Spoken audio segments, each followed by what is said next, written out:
Mr. Chairman, explain the nature of the Williamson County Election Commission and its role in elections in Williamson County in general terms. Sure, there's 5 commissioners that are appointed by the State Election Commission for a 2-year term, and in fact, the new term just started April 1st. So the State Election Commission gets advice from the legislators in the county in which they're appointing. And then in Williamson County, there's 4 Republican legislators, and they consult and make their recommendations to the state. And since there's no Democrat elected legislatures in the county, they confer with the county Democrat Party. The state statute says that there's 3 members of the commission from the majority party in the state legislature and 2 members from the minority party. So when I first came on the commission in Williamson County in 2004, I was one of 2 Republicans. That flipped in the state in 2010, and now since then we've had 3 Republicans on the commission and 2 Democrats on the commission.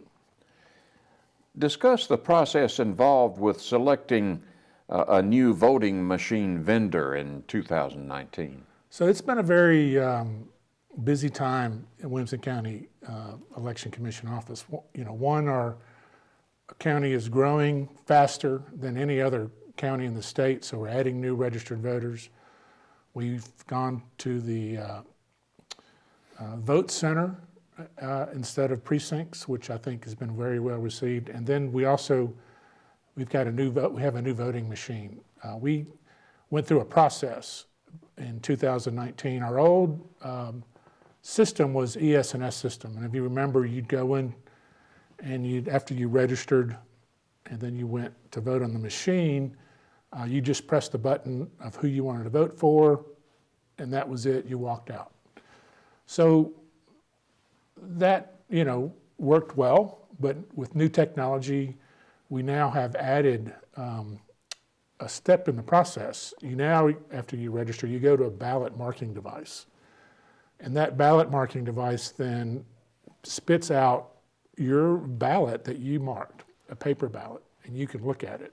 Say, yep, I voted for John Smith, I voted for Mary Jones, that's right, and then you go and either put it in the scanner yourself or you watch one of the employees put it into the scanner. So that gives us a paper ballot backup. And I can speak for myself, I thought that was critical in picking a new voting machine system. The old system didn't do that, didn't give you any backup, and you just trusted that the computers were all there and adding correctly. And I never saw a case where it didn't do a good job. But now I think this gives voters a little more confidence of the security of their ballot and the safety and the fairness of it. So if a judge were to order, if there was a contested election and a judge ordered it, we can actually go and recount all those paper ballots by hand if necessary. Thankfully, in this last election, there was no close election and there was not a contest, and we did not have to do that, but we have that ability now if we need to. So we went through a process. The ES&S system was about 16 years old, and if you think about any computer nowadays, you can't really use software that's 16 years old. And so ES&S was saying they were no longer going to service it. We had to either upgrade to their new systems or we had to pick another one. So we did a RF&P in the county. County helped us do that. And there's basically 5 vendors in the state that the State Election Commission and the Coordinator Elections Office have approved in the state. And those 5 vendors have about 10 systems. So we invited all 5 vendors to come in, do their presentation. And so we went through 5 presentations. But what I wanted, my personal, and I can only speak for me as one of the 5 commissioners, but I really wanted the ballot marking device. And the reason is, the alternative is to go in and just have a paper ballot and maybe fill in the circles like you do in an ACT test perhaps, And what I have found over the years, and particularly we do that system for our absentee ballots, the paper ballots, is that your voter error rate goes way up when you do that. You know, people may fill in 2 circles for a race and they were only supposed to fill in 1. Or they may X out something and write a note on it, you know, and when that happens, you've got to go to an adjudication process. You've got to then have people actually try to make a decision of what voter intent was. We all saw what happened in Florida. We're trying to determine voter intent in 2000, and we don't really want to have to determine voter intent. We want the voters to determine their own intent. So I think, in my opinion, that ballot marking device makes it a cleaner process, because after you vote, you can review your own ballot and determine, yeah, that's exactly what I wanted. And if you don't, like if something came out wrong, you can tear it up and do it again. Until you put that ballot in the scanner, you can actually do it as many times as you want. But thankfully, we don't have voters that take that much time, because the lines are typically long, particularly for a November election. So that was my first concern. I wanted that ballot marking device, and then I wanted that paper ballot backup. So those are, we went through the process with the RFP. We really came down to 2 systems that we really liked that fit those criteria, and that we had done some research on and tested them out. One was ES&S, this vendor we were using before, and the other was Dominion, which was a fairly new system in the state. This particular system had not been used in the state before, the one that we chose. But there was another county, Hamilton County in Chattanooga used Dominion, and we talked to them. We talked to other counties across the nation that used and got feedback from how was their customer service, et cetera. And so we invited also, we narrowed it down to those 2. We invited our staff in, our machine technicians, Chad's group, and we got their opinion as well. And they brought up some interesting things that we were really struggling a little bit with ES&S and their customer service. We weren't particularly happy with some of the things. And so based on that, the commission voted to buy the Dominion system. Now, it was about $1.5 million. About $1 million of that came from the state, and about $500,000 of it came from the county. So we've now used it in 5 elections, including this past one, and that's how that came to be. If you would, discuss some frequently asked questions regarding Dominion voting systems.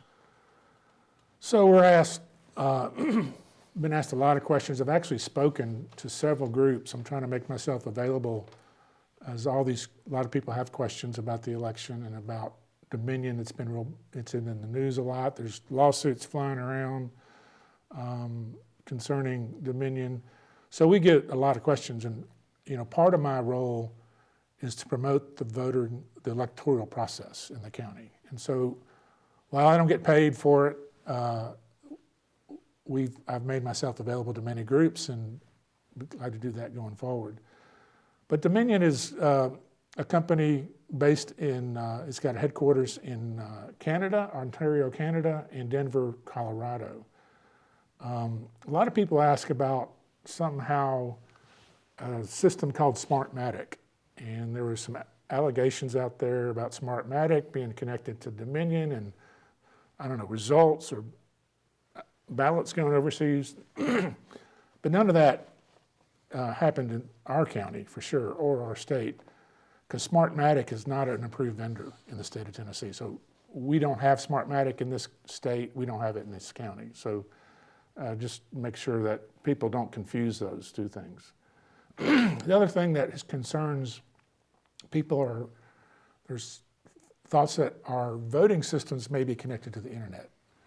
And that's just not the case. So we've got, when you think about your voting systems, you've got really 2 major systems. You got the very first system, which is the registration process. When you go in, you show them your ID. You say you live at XYZ Street, and that's confirmed. And then you've got to sign the registration twice that you are who you say you are. That is a separate system. So that's all connected to our voter registration system. And we have secure intranet that handles that piece, because at the voting locations, you've got to be connected to our county voting system, so we can pull your registration up.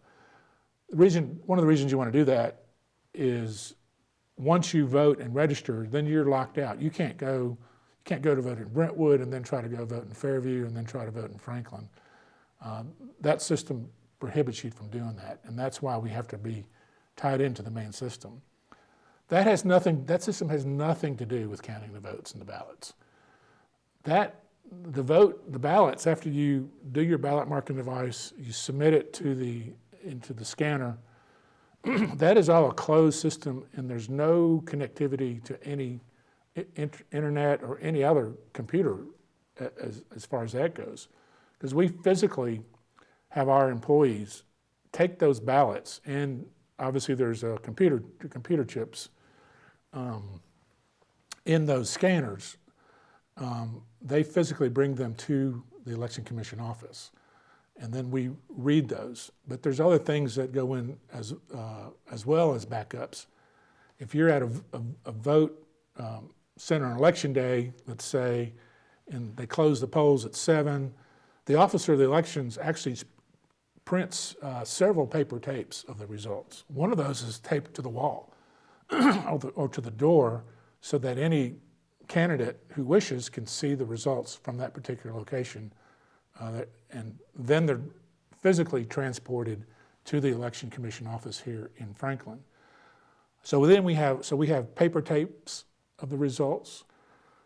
We look at those voting machines, and they have basically they're double locked. There's usually a Republican lock and a Democrat lock, double sealed. They got Republican seals and Democrat seals, and before we open those machines up and look at the results, we have to verify that those seals have not been broken, that the ballots are intact and secure. So there's a lot of safeguards that go in place. And so then those come into the office here. We physically take the thumb drives with the vote results, and we put them into our own computer here at the office. They don't go anywhere else. They don't go on the internet. They don't go anywhere but to our office. And we have an employee whose job it is, that usually on election night, to read those.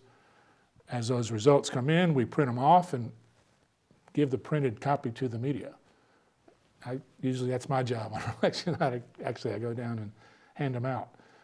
And then we make those results available to the state as well. And the state has their own secure website that we input those numbers in as they come in regularly on election night. So there's a lot of different safeguards that go into the process. One of the questions that come up is about adjudication. Somehow adjudications become an issue out there. In Williamson County, adjudication arises when there's an issue with the ballot. And this is typically on the absentee ballots. I think I explained earlier that, we have people sometimes spill coffee on their ballot, and we can't read it. So we have to do, basically, if you have an issue with the ballot, it pops up, and we have to have our counting board, which is made up of Republicans and Democrats, usually various teams, and both teams have to agree on what that voter intent is. If they don't agree, it goes to a vote of the counting board. The whole counting board would have to vote if there's any disagreement. I don't believe there was any disagreement in this last election, and it's been very rare to have any kind of disagreement there. So those adjudication in Williamson County, we adjudicated about 1,000 ballots out of the 140,000 ballots that were cast. So it's a process that we do need to implement, and it's a very small number in this county.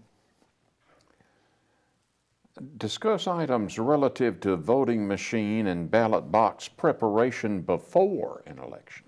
So I alluded to a little bit of this earlier, but the county election commission also hires 2 machine technicians. One is hired by the Democrat Party and one's hired by the Republican Party.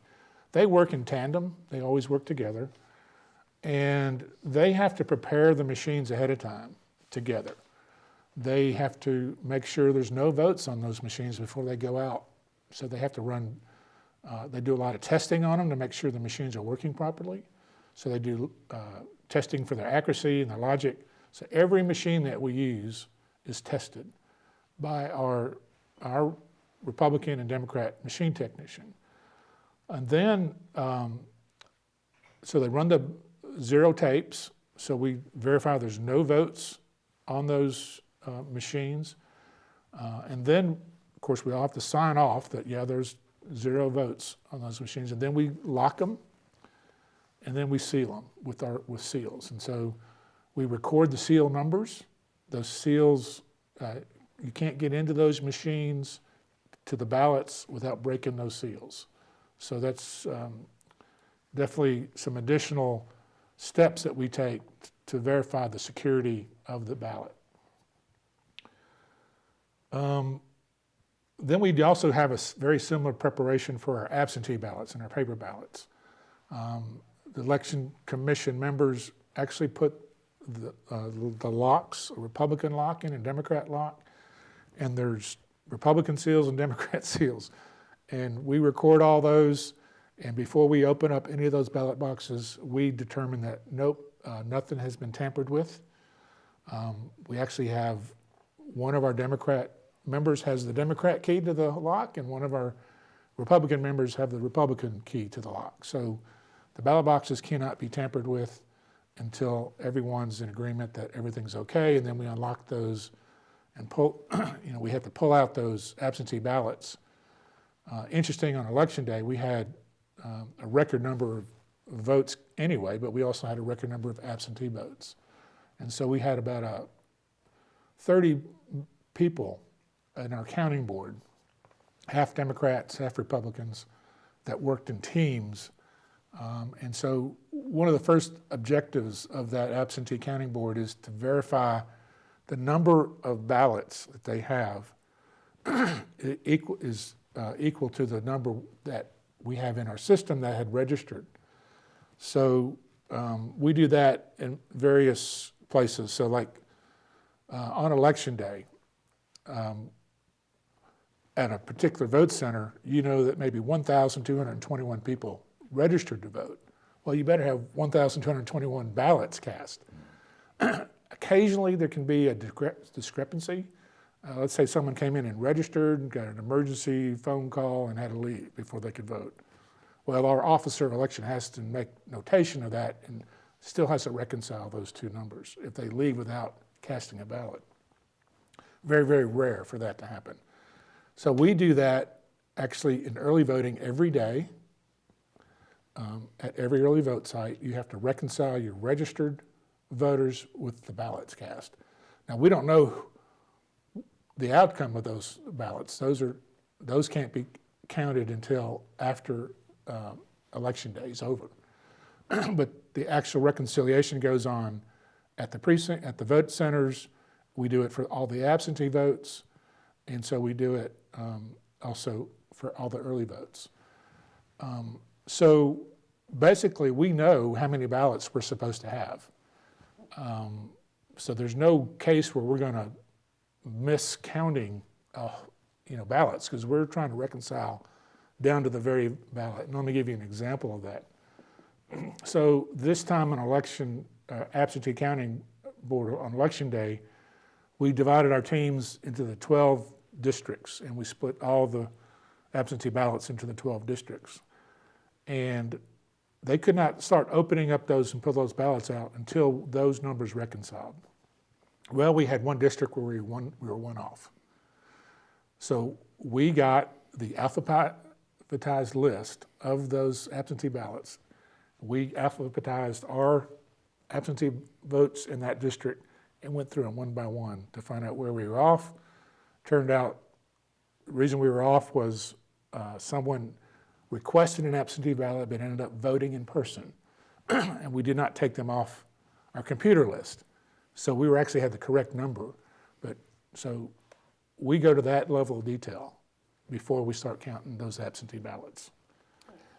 Discuss what occurs with absentee ballot and early voting tabulation with the absentee counting board. So the counting board's appointed depending on how many absentee ballots we have. You know, small elections, if it's under 100, excuse me, the election commission members themselves can be the absentee counting board. Over 100, we actually have to call in a team, and they usually start, they can't start doing anything until about 7 a.m. when the polls open on election day. And so the election commissioners come in, they have to, each one has to unlock their lock. The Republican has to unlock their Republican lock, and the Democrat commissioner has to unlock the Democrat box. We verify that none of the seals have been broken, and once that's done, we pull all those ballots out of those ballot boxes that have come in. So we use a ballot scanner. So we have a pretty, if you can imagine, trying to count 13,000 or so ballots by hand would be a very difficult process. So we actually put those into a scanner, and the high-speed scanner counts those ballots. Now, we don't, so we're kind of working on election day on those absentee ballots. We're also start the process of closing all the machines that came in for early voting, and then we can't release those results or tabulate them on final numbers until 7 p.m. when the polls close. So no one has any vote totals until 7 p.m. And hopefully, as soon after 7 p.m., we can get those tabulated and printed to the media. And we usually do a pretty good job of getting them relatively close to 7 as we can. Then as the polls close in the outlying vote centers, it usually takes anywhere from 30 minutes to an hour, depending on if there are people in line, what are the closing processes at each one of those. And so as they bring those numbers in, we add those to the absentee ballot and the early vote numbers and continually to present those to the media as we have the numbers. Yeah, so we did a review of the 2020 results in Williamson County, and I wanted to compare those results to how other counties that did use a different voting system than we did. So I looked at several counties that I thought were somewhat similar in demographics to Williamson County. We looked at Bradley County, Knox County, Sumner County, and Wilson County.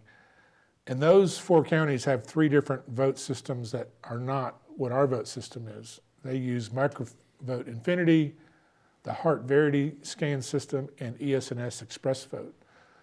So I checked, I wanted to look at the 2016 numbers and their 2020 numbers. And I know the demographics are somewhat shifting and population shifting, so it's not a pure test, but it's a good rule of thumb type test. And it's very interesting that the trends for each of those counties, including Williamson County, from 2016 to 2020, were all the same within like 1% delta. So that gave me some comfort in looking at reviewing our Williamson County results. You've been on the Williamson County Election Commission for many years now. Is it getting harder? Well, it's interesting. I would say yes, in that our county's getting bigger. So we're the 6th largest county in the state, and we're the fastest growing county. We're behind Rutherford and Hamilton, but we're quickly approaching, we're almost on par with Rutherford County in the number of voters and the votes that our the number of votes we count, and we're approaching Hamilton County as well. I don't know with the projected growth rates exactly when we'll surpass those counties, but I don't think it'll be too long. So one of the good news about Williamson County is in 3 of the 4 last federal elections, Williamson's been #1 in the state in voter turnout. And I think part of that is due to we've made a very strong push in the county for early voting. And I think that has paid off in our voter turnout. I also think the vote center concept has increased our voter turnout because now you can go vote at any location in the county, not just your one precinct. So that if you work, say, in Brentwood, and you get off, at 6:30 in the evening and you rush over to the Brentwood location, in the past, if you lived in Fairview, they would say, no, you got to go to your Fairview location. And that person probably didn't get the vote. Now they can vote in Brentwood, they can vote in Fairview, you can vote at any of your vote centers, which is a new technology that we've implemented. I think there's 3 other counties in the state that are using vote centers. And I think that it's been very popular in Rutherford County and in Wilson County, and I think Monroe County in East Tennessee use it as well. But I think that's helped our voter turnout, and I think it's been very well received by many of the people in the county.